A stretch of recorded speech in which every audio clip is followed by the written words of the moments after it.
Okay, so I'm Mary Shortle, and I'm the president of the Newfoundland and Labrador Federation of Labor, and we're a member of the Common Front Newfoundland and Labrador, and we're beginning our provincial lobby next week, and this is the first in a series of training sessions that we're doing with people who have volunteered to lobby the MHAs across the province next week and the following week. So thank you very much for doing that, because we know firsthand that political action works, and only political action works, because nothing that we've ever gained has come from the goodness of anybody's hearts. It's always come from struggle, and so the more of us together with one voice, the better it is. So this is a really important piece of history in the making, so thank you all for being here.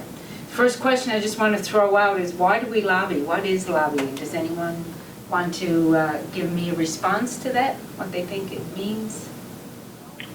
Well, I guess you want to represent a certain point of view, or the interests of a particular group, maybe? Absolutely, absolutely. That's the basis of it. And in doing that, you want to show the impact of actions on the group and down to a human level. Absolutely, that's true too. And what is the final thing that we're trying to do by doing all that? To affect policy. To affect direction. Yeah. And direction. And I would say to hold our elected officials accountable for the decisions that they're making. Because they're there to represent us, right? Right. Absolutely. So let's just look at the slide presentation, and we define exactly what we mean by lobbying, and you've all summed it up. It's exactly what it is: trying to persuade someone that a particular thing should be done. We use lobbying techniques and strategies in our everyday life too. It's not just lobbying politicians. Think about your home. Think about relationship with your children, or your siblings, or your parents. At the bargaining table sometimes, which could be the kitchen table. Others at work or organizations with elected officials. Our perspectives are not always heard. And if we don't tell the decision makers our position, how can we expect them to know? And I think that's fundamental. Sometimes we feel like when we go to talk to somebody that we're, being intrusive, or we're, it's not something we should be doing, but it's absolutely something we have to do. And in fact, politicians will even say they have no idea how to reflect what their constituents want if nobody tells them. And an example of that, when we were doing the gun control lobby, and we met with an MP in central Newfoundland, we were the very first group that went to see him, Scott Sims, with a position that was contrary to what he had heard, and it in fact influenced his decision in the House. And so it's very, very important. So we elected these people as our representatives, and they have an obligation to listen and represent our interests as workers, as citizens, as constituents, and as voters. Elected officials make policies and laws that impact all of us, and gains are never given. They're the result of people and their organizations advocating for their members and broader change. So why do we lobby government? Well, first and foremost, we have a democratic right in this country to do that. Our position is important and deserves a hearing, because that position hasn't necessarily been one that's been out in the public right now. We believe that our interests can positively affect all citizens, so we don't just speak for ourselves, we speak for what we believe is the best interests of everybody in Newfoundland and Labrador. We want to keep politicians and civil servants informed about new research and our policy proposals. We have research from people who we rely on to give us an analysis from our point of view, from our bias, if you will. Government may not have had that research done. Their researchers may have told them something else.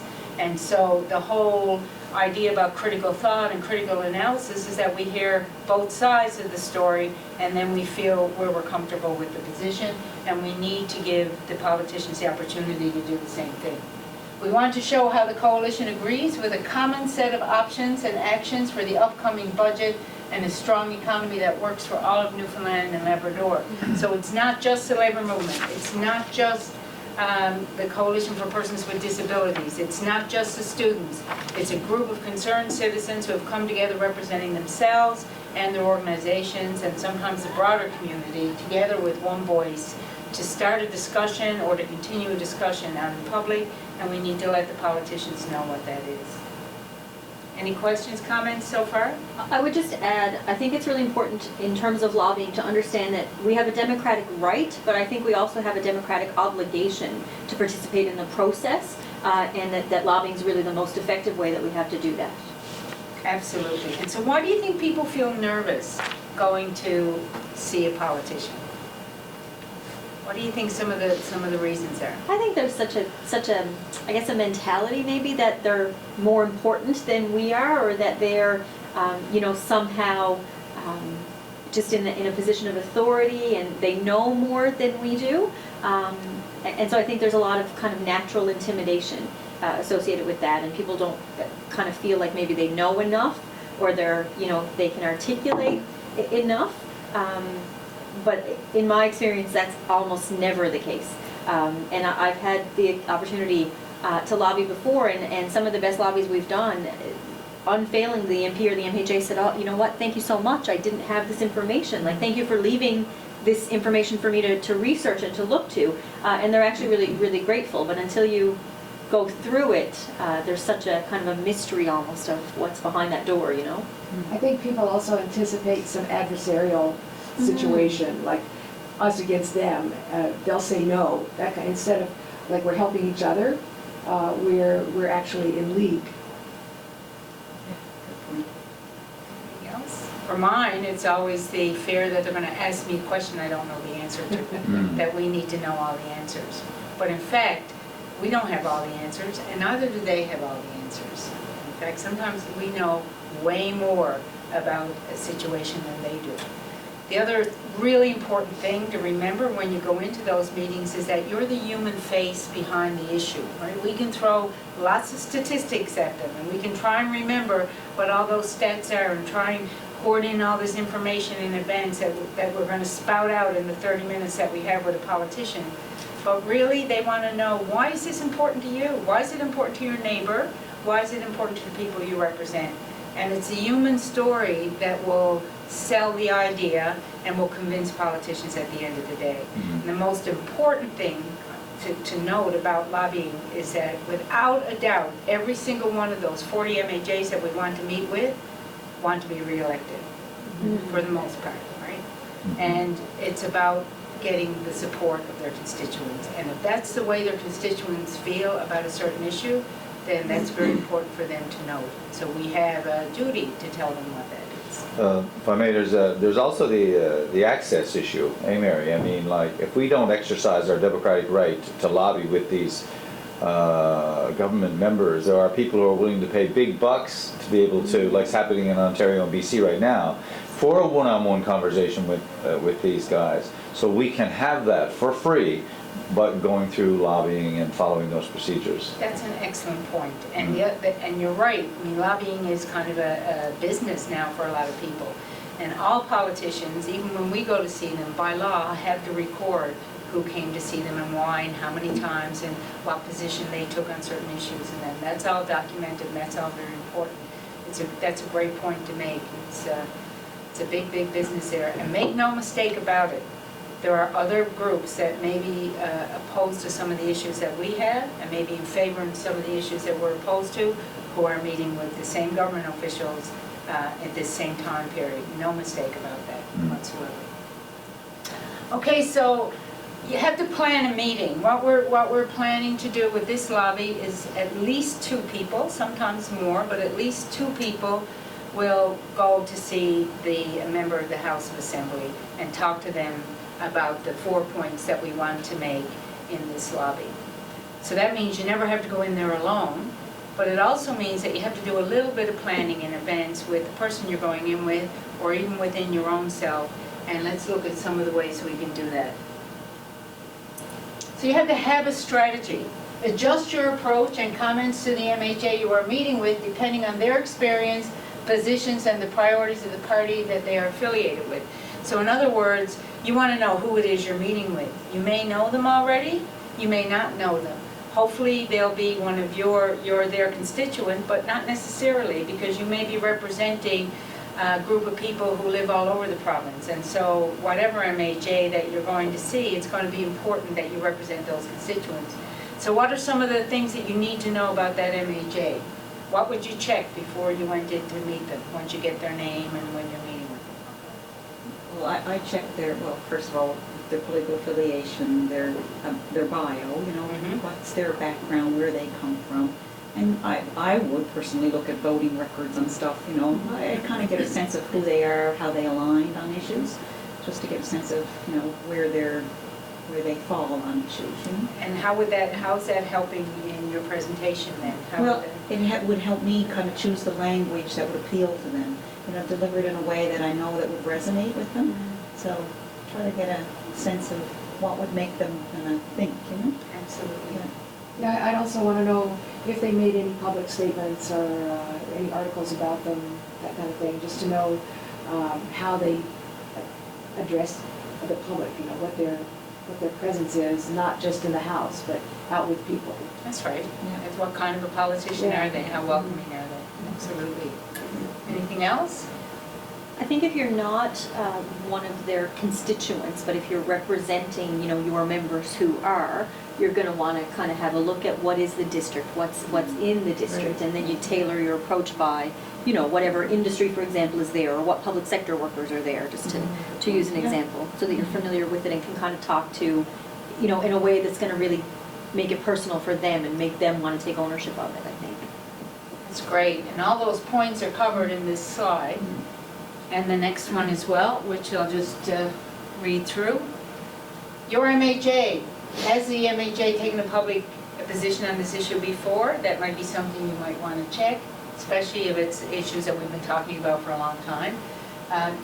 Do you know their position? But if you don't know their position, do you know what you can anticipate their response to be?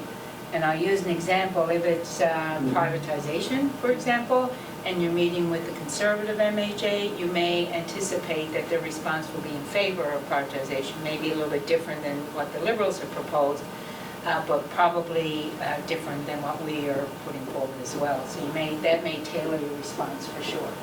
What do you know about the MHA that could help you persuade them? What are their values, to your point, Anne? Are there other times when they have acted positively on other issues that matter to you that you can refer to? Maybe you've lobbied them before.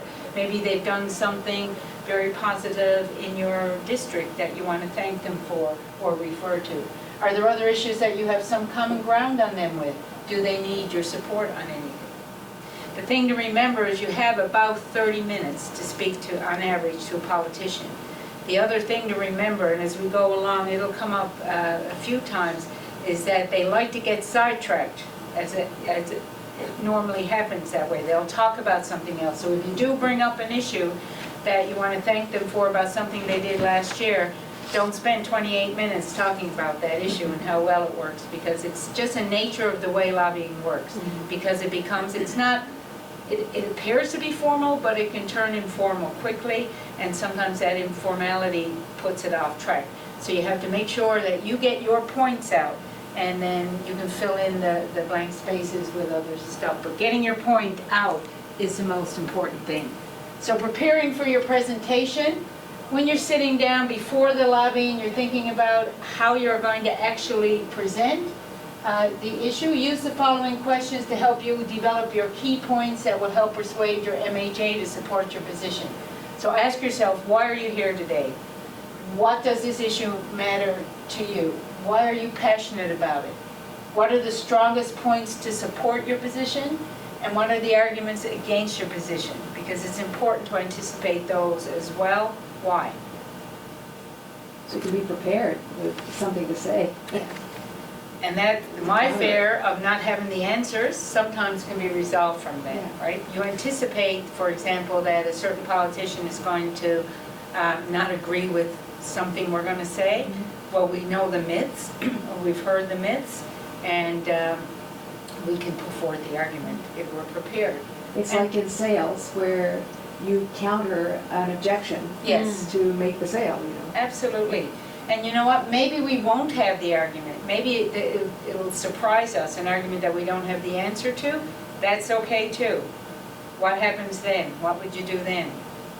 You can take a commitment, and it's okay if you don't have an answer that they ask. We can't know everything any more than they can. So it's okay to take a commitment and say, you know what, I don't know the answer, but let me see if we have anything that I can provide you, and I'll email it to, whatever. And part of that, and you'll likely talk about this, I'm probably getting ahead, but part of the lobby report is making sure that if there is something that you committed to get for them, you need to include it so that we can make sure that we actually get that back to them.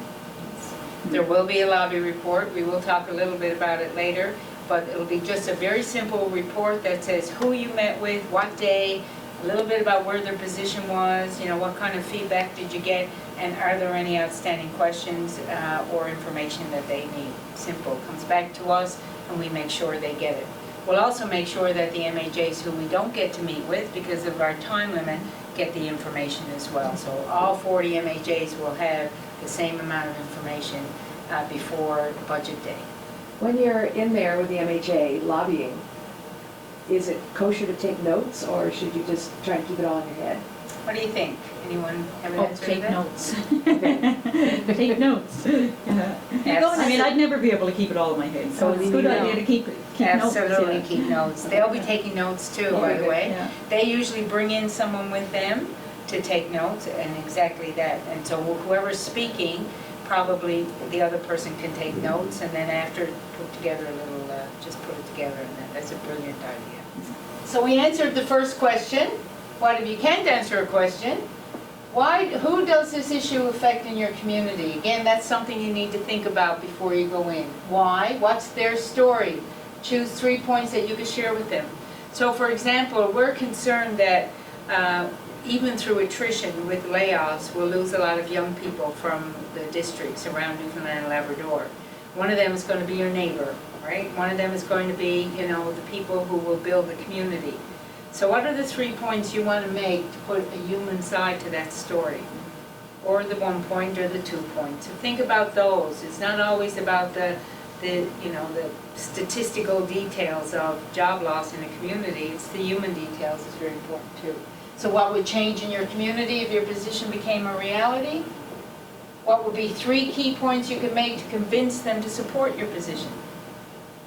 And this is particularly important if you're talking to people in their constituency and you're talking about the impact on the community because of that. How would you finish your presentation? What would you ask them to do? So you go through a big presentation, 28 minutes, and you have 2 minutes to clue up. You have to think about, what are you asking them to do? Are you just telling them our side of it? Or do you want them to go to their caucus and convince government? Do you want them to say, we know, you've already planned what's in the budget? Obviously, we're in the hours leading up to the budget, but this is a discussion that's going to go on till the next budget and probably till the next election, and we want this to be a conversation that continues. So when you actually go in to present, make sure your goal is clear. You need to articulate that to the MHA. Who will speak when? Figure that out in advance. Who will cover which points? Figure that out in advance. Do you have your materials? You'll all be provided with a kit with materials in them, and we'll go over that later. How will you stay on track? Important. Someone got to draw someone back if it continues, or someone got to say, that's a really good point, and go into the issue. Who will take notes, and who will complete the report? So you are ahead of yourselves. Good. Introduce yourself and your organization. First, you're from the Common Front, Newfoundland and Labrador. It's important to say that because the overall largeness of that group is pretty impressive, representing more than 100,000 members from unions and from social justice groups and community groups, however you want to introduce yourself. If you're meeting with an MHA outside your own region, briefly explain why you want to meet with them. And a good example of that is if we're meeting with a minister, I may, for example, fly to Goose Bay to talk to Minister Trimper because he's also the Minister of Labour Relations, and it might be important to make that connection because we've never met, but I'm not a constituent of his really. As an individual, he doesn't have to listen to me, but as an elected representative of people in his district, he does have to listen to me. Facts about the Common Front Newfoundland and Labrador, and you know this, we're concerned citizens and organizations who represent more than 1,000 people in the following areas, however you word it, just to show who we are and that we have the same message to deliver.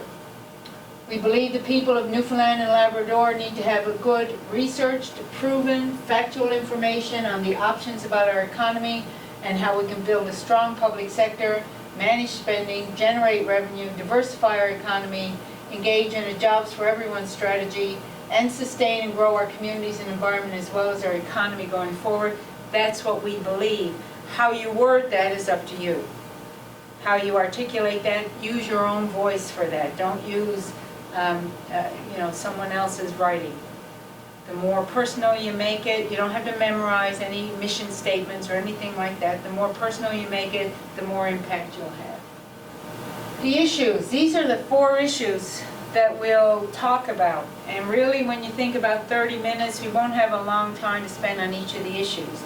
The document that we provide to the MHAs will have all kinds of background information. It'll have all kinds of stats. You don't need to learn all of them before you go in. What we've done is provided you with point forms of these 4 issues. They make sense, and then you just add your own examples to them and talk to them in that way. When you leave, you're left with a whole bucket full of information that they can look at and read through, and if they have any questions, they know how to get a hold of us for further discussion. So we're going to talk about the value of a strong public sector and quality public services to all areas of Newfoundland and Labrador.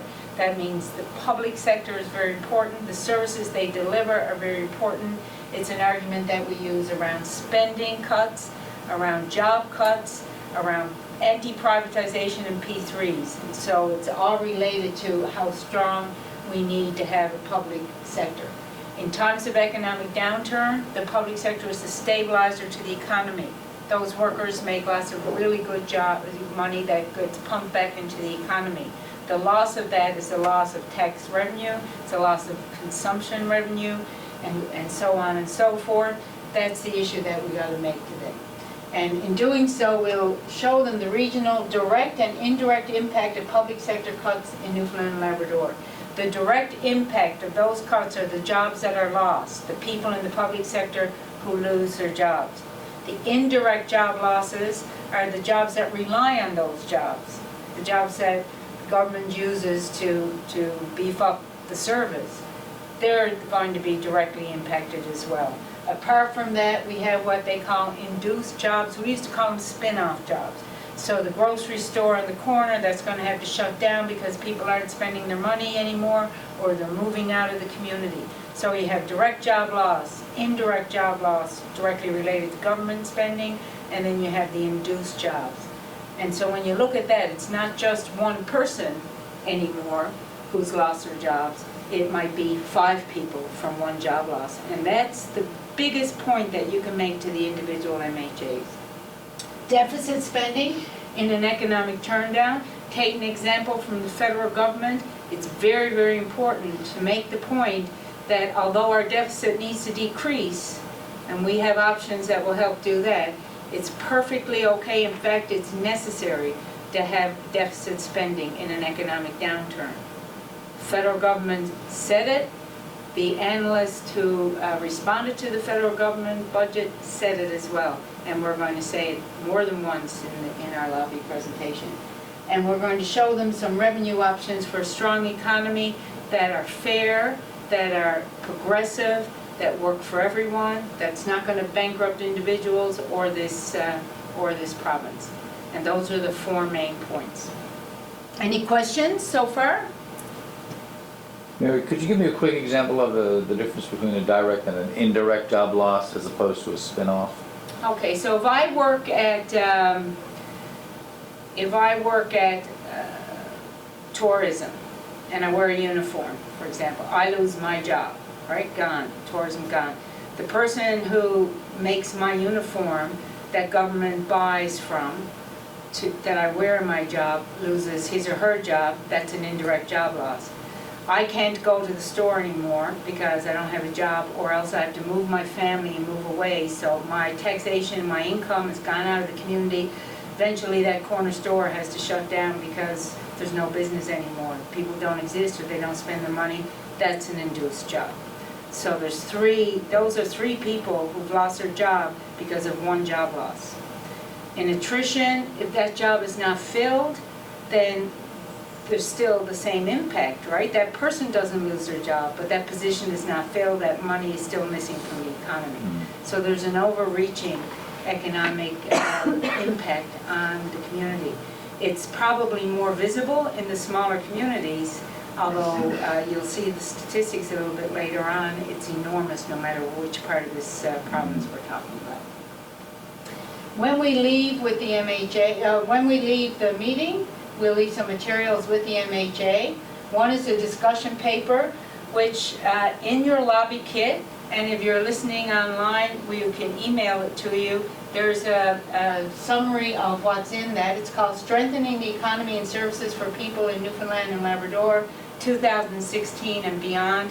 And that's a summary, an 8-page summary of everything that we've been talking about since we began this discussion a few months ago.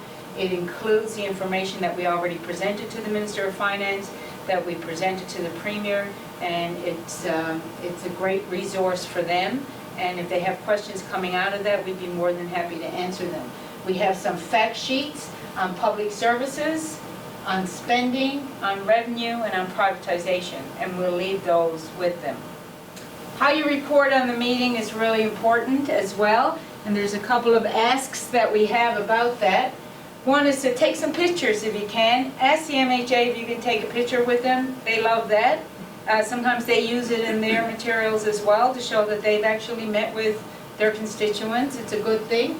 And try and take a clear, well-lit photo with the representative whom you met with. Send the photo to Jennifer at our office, and there's her email, jrideout@nlfl.nf.ca, or you can text it to Karen, who's the coordinator, at 709-727-5971. Both of that works, but make sure you include your name and who the representative is. It's a new government. We don't know all the MHAs yet. And you might want to just mention one thing that they were interested in or one thing they committed to doing. And then we can report that as well.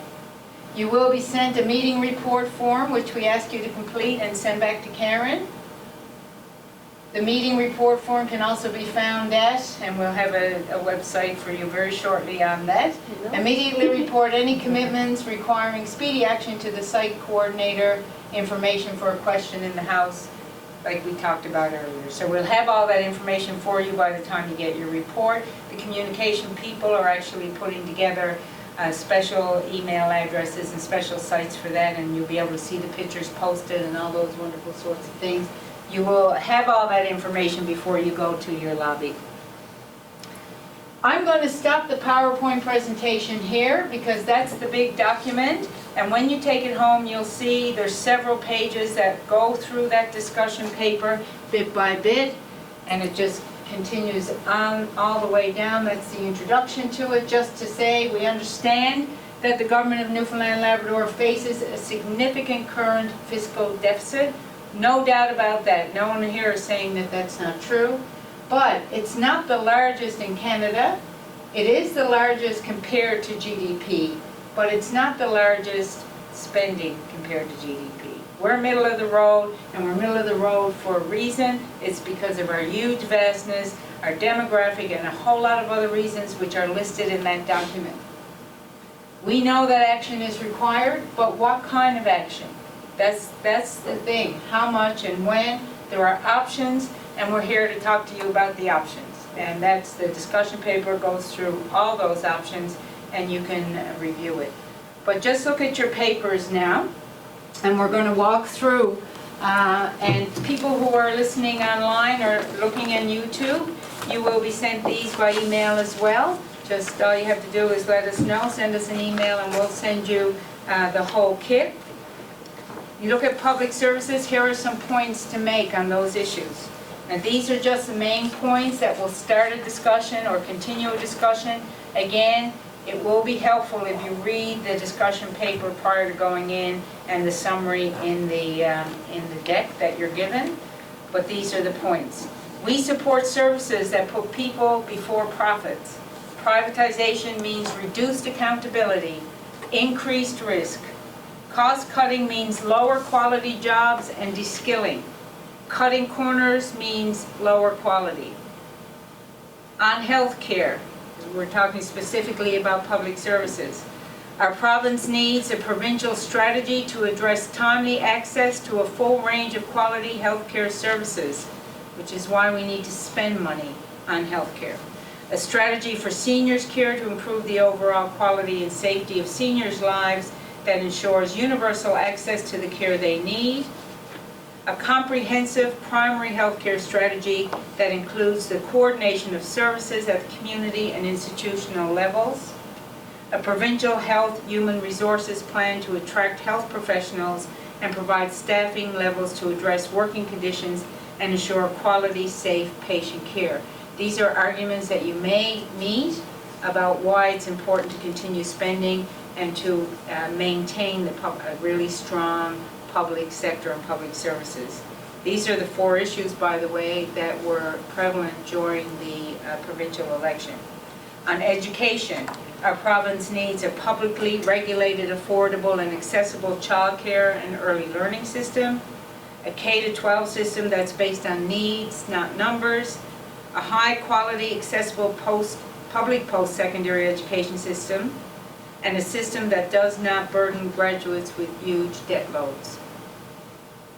On the economy, in order to weather global economic storms, our economy requires support for public services, diversification in our economic strategy, and investment in local industries and local communities. And again, how we do that is outlined in the discussion paper. I'm going to interrupt if you have any questions. I'm going to read on the other issues some of the points as well. And if you have any questions or if you have anything to add to that, this is the time to do it. Problem with spending cuts. Although we agree the status quo is not an option when we think about the impacts of the current financial situation we find ourselves in, we are very concerned that government is too focused on spending cuts and constraints as the main solution to our problem. The focus will make it easy to lose sight of the real priorities we all share, trying to make sure everyone has access to a good standard of living and quality services that we all need. Spending is not the problem. The highlighted areas are the main points to make here. Our spending is not out of control.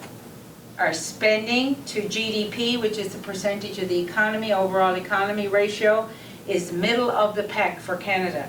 And Newfoundland and Labrador is an expensive place to deliver services with its highly rural and aging population. That's a point. With the high levels of poverty, inequality, and an aging population, Newfoundland and Labrador can ill afford to cut program spending. 70% of that spending is on healthcare and education. And you've seen on the other sheet why that's important that we maintain that spending. Spending cuts equals job losses, equals out-migration, equals less services, less taxes, less local spending, which equals a loss of dollars to the communities and businesses in those communities. So it's a cycle, and that's the indirect, direct, and induced job loss. A strong public sector is important during a recession as it offers an automatic stabilizing force. This is particularly important in an economy that relies on resources like oil, gas, and mining. What we do need is a population growth strategy, and we need to keep our youth here. There is a lot of evidence that demonstrates the spending cut approach is not effective. Often the results do not lead to better finances, and people are often left far worse off. There are innovations and efficiencies we all know we can achieve, but the ultimate goal here should be to help make services and life better for people and to help fill in the many gaps that we know exists. Okay, Anne, you had something you wanted to add? Yeah, if the population is increasing, or if it does increase, then it would cost less to provide the services, That's right? true. Because right now, what's happening as a result of a lot of policies is the population is decreasing. So if they thought about the other side, how they could make more money by keeping people here, they might see a better light. That's a great argument to make, actually. Kira, you had something to add to that? Well, just the simple fact that per capita comparisons on economic indicators between different jurisdictions really aren't valid. They're not comparing apples to apples. Comparing apples to potatoes in some cases.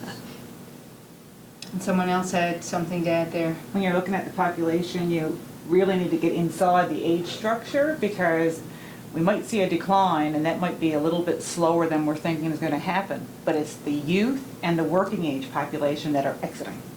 And our aging population is the big proportion that we're going to see stay here. They're dependent upon the taxpayers. They're dependent on us to generate the services for them. So not just about the declines, but who's leaving and the age. So why would that be an important point to make to an MHA?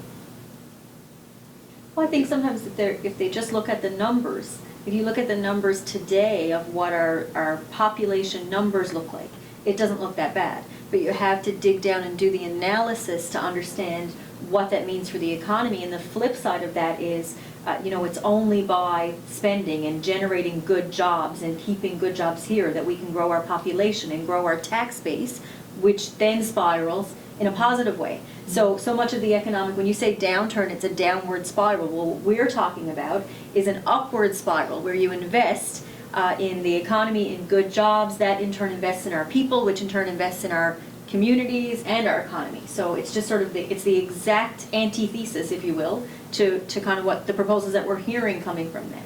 And that's all they're hearing, right? That's Right. what the politicians are hearing, the worst case scenario. They're hearing spending is way out of control, and they're measuring it, like Carrie and Ann said, by per capita, by person. How much does the government spend per person to deliver a service? But we have to take into account our spending as a percentage of our entire economy based on our demographic, our geography, like has already been talked about. And it paints a totally different picture. And if you look at the document where it shows where our spending is in relationship to the other provinces, we're in the middle of the pack. We're not over the top at all. And They're thinking about spending and saving money. That's what they're thinking about. So by doing that, they're getting rid of people who will move out of the province, and then they're trying to think of revenue generating, and they're only thinking about taxing, so there are fewer people to tax, fewer businesses to tax. And if they thought about, first of all, how can we raise money, then that would be attracting people here, tax breaks, all that kind of thing to businesses to get the economy moving. Absolutely. One of the things you will hear undoubtedly is that a comparison between the budget of the government and a household budget. And they're not the same. You can't compare it. If you're over budget in your household, you save money, that's good. That's one thing. You stop spending, you save money. But in government, if you stop spending, it gets worse. It doesn't get better. And there's example after example, and economist after economist after report that says that when times are tough, you need to keep spending. You need stimulus spending. The federal government got that. We need to convince the provincial government that that's important. That's really important. You don't compare Newfoundland economy to maxing out your credit card. It's just not the same thing. It's not the same. I think it's important from a regional perspective when lobbying MHAs for them to impress on them what will happen with the public sector. I mean, in certain regions, let's say the Bureau Peninsula, there are 5 people working at the Marystown shipyard right now, whereas this time last year they had 500. So if you kind of kick that regional economy when it's down by taking public sector jobs or services out, the impact is going to be huge. And even when the federal government cut all those Service Canada jobs, so if you take 30 good paying public sector jobs out of a community of 8,000 people or a region, their families, there probably aren't other jobs there for them to get, they're going to move. So I think with certain MHAs, that point will resonate a lot more than with others. That's absolutely the type of points you need to be making, right? That's absolutely. And if you are from that area and you've seen that firsthand and you can identify with that with the MHA, all the more powerful, right? The stats say one thing, but the reality is very clear and it's happening. I think also too, and this is more on the personal side, I think maybe it's important for all of us when we lobby to ask the MHA, to think about, do they want to be involved with the race to the bottom, or do you want to be involved with something that's more progressive? And there are more progressive ways to help the economy weather a downturn. you know? So all of us getting on board with the race to the bottom, and that goes back to their value system, you know, and who they want to be and how they want to support the communities that they represent. I think that's an appeal we should all, you know, include in our lobbying efforts. Absolutely. Great points, and that's absolutely right. The rest of the papers there is one there that talks specific to job cuts, and this is a conversation we had earlier, so we don't need to review it, but it does define very clearly what an indirect job loss is versus a direct job loss versus an induced job loss, and it's there. The thing that's very important to note with that downward cycle that we talked about earlier is that if you estimate even a combined direct and indirect job losses only, we're not even looking at induced or spin-off jobs here, but in direct and indirect, if you are talking about a 3% cut to the public service, you're talking about 3,500 jobs in the province. Right? If you're talking about a 10% cut, it's 11,600 jobs. And if you're talking about a 30% cut, you're talking about 35,000 jobs, which is almost the entire public sector. Public sector has under 50,000 people in it. If our MHA asks us where this information came from, how do we know these stats are correct? What can we tell them? Well, our researchers looked at the factors, they looked at the multipliers, they used a conservative multiplier amount based on labor force surveys and all the data that they collected on that, and it's all explained in the document where the research came from. Yeah. The StatsCan data. Yeah, it's all They from used StatsCan. StatsCan multipliers for the research that they did, so it's from a reliable source. Yes, absolutely. And it's a conservative number. They haven't even included the induced numbers here. Interesting, and they have told us that StatsCan stopped publishing the induced numbers right across the country, probably because of the previous government's cuts to StatsCan's ability to do any type of research. So there is a reason why we don't have easy access to those numbers, because they're stark. They're very frightening when you look at it, and they're true. The next sheet just talks about deficit spending is necessary in an economic downturn. We have covered that as well. And I'll just look at the point forms here.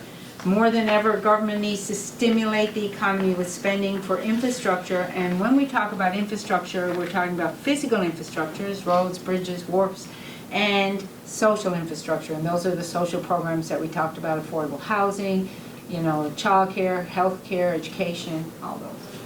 And this is particularly important for rural communities in Newfoundland and Labrador. And again, the federal government understood this. And just for your information, if you were listening to the feedback after the budget on TV, one of the CEOs or one of the economists from the National Bank of Canada, Mark Pensineau, made this quote. He said, "In our view, the government has the flexibility to provide fiscal stimulus to a Canadian economy that badly needs it." So when an economist from a Bank of Canada, one of Canada's bank, is saying that, then you know that it's something that they truly believe is going to stimulate the economy. Because when we agree with them on those issues, then that's the right thing to say for sure. The deficit is a temporary dip. The Newfoundland and Labrador labor market and revenue forecasts see bluer skies down the road. It's already bluer than it was at the beginning of this discussion. It is a dip. It's not a permanent failure in the economy. The Newfoundland government has room to grow on the revenue side. They have lots of room to grow on the revenue side. And economists have been clear. Austerity measures like deep public sector cuts risks deepening a recession, and that spending creates more jobs per dollar than tax cuts do. And that's been proven. The next page and the final page is the options for revenue growth. And these, as we indicated to both the Premier and the Finance Minister on more than one occasion, is not our position. These are options. There's lots of options in there. We're just saying that this is things that you can look at that will increase the revenue and make some of those choices maybe a little bit easier or more palatable or better for our economy.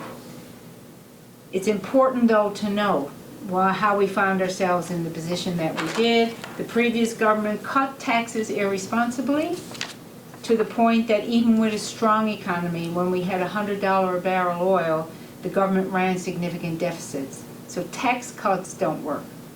The irresponsible tax cuts resulted in over $4 billion in net debt over a 10-year period, fully 40% of the province's current net debt of $10.3 billion. So it wasn't caused by spending, excessive spending. It was caused by irresponsible tax cuts, among other things. Newfoundland and Labrador has had tax rates lower than those of its neighboring provinces. It has not attracted any new businesses.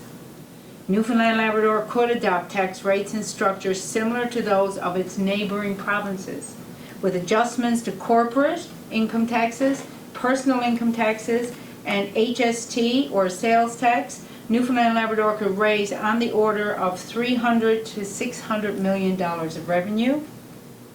As well, BC, Alberta, Manitoba, Ontario, and Quebec all have carbon prices or are in the process of adopting them. And very soon, 80% or more than 80% of Canadians will live in provinces with carbon pricing. By adopting a carbon price, Newfoundland and Labrador would reduce climate change emissions and could raise on the order of $200 million in revenue. These alone would reduce our deficit by roughly 25% to 40%, and it still will be in line with the other provinces. Other revenue sources: capital tax, tobacco tax, liquor tax, hotel, airport departures, auto registration, extraordinary profits, payroll. There's a whole host of other options there if government so chooses. And with exemptions and refundable tax credits and direct transfers, the revenue policy changes could be designed to protect lower income people and rural communities. So there are still mechanisms in place to make sure that the more vulnerable of our citizens and the more vulnerable of our communities don't fall through the cracks. Governments from all over Canada already, and again in the document it's outlined which governments and when, from Tory, from Liberal, from NDP governments have all taken action recently to generate revenues from increasing income tax, both corporate and personal, and also from sales tax and carbon pricing taxes. So there's a mindset right across this country that people understand fundamentally that they have to pay taxes to get the services they want. By increasing our taxes just to the level of our neighboring provinces, which is the Maritimes and Quebec, by not even going above that, we could raise a significant amount of revenue. And those are the points that we're making with the MHAs. And again, in the bigger document, these are all expanded upon. The MHAs can read all about it in there, but these are the main points that you want to make coming out of that. And recently, there's been a lot of news in the press and on TV about small businesses suffering. Would we lump them in with the rural communities and poor people? Just seems to me that if we can help somehow stimulate small business generation, that will help on a more human scale. There has been no option there to increase the business tax at all, right? And in fact, there was options about reducing the business tax, particularly if there was going to be a hike in minimum wage, right? Mm-hmm. So I think people get that for sure, that small business are not the problem here, and we do need to work with them. And part of diversifying our economy, and part of the option of how we need to diversify our economy away from our dependency on oil and gas and mining revenues, is around growing local businesses, mm-hmm. Hiring local people, all kinds of issues that are also in the document. It's an excellent point, and we have to be cognizant of that. And it's a really good point to make here, because sometimes a politician may say to us, well, you're talking about the small businesses here, it's my constituents too, right? Mm-hmm. And it's not. We're talking about raising the corporate tax rate to just where it should be, because they've had a big break, and this province is fairly low in corporate taxation. And the other point that I would make on that is that we absolutely support small business and need it for our economy to survive. But if we don't have those public sector jobs, if we don't have those indirect jobs, then Newfoundlanders and Labradorians have far less money to spend in small local businesses, right? You don't walk down Water Street and pop into those shops if you don't have money to spend to do so, as an example. So I think that in terms of the business strategy for small business, it certainly has to be about supporting them in terms of the policies, but it's also got to support them in terms of ensuring they have consumers. Right. And you can't do that if you slash the public sector and have all of these induced and indirect job losses. You just can't. So that's the end of the presentation. How are people feeling about going forward and sucking it to them? Good, good. Yeah. armed. There's lots of information there, and above all, even without the information, it's just common sense. I mean, it's just, we understand it because we live it, and our members live it, and we work it. Sometimes it's just a one-on-one conversation to talk about other options that will make the difference. We could look at it as a problem-solving exercise. We're Absolutely. together solving problems. Absolutely, that's a great way of looking at it. So thanks, everybody, and good luck. You'll be assigned with your MHAs in the next day or so by Karen, and any questions or anything, you know where to find us. So we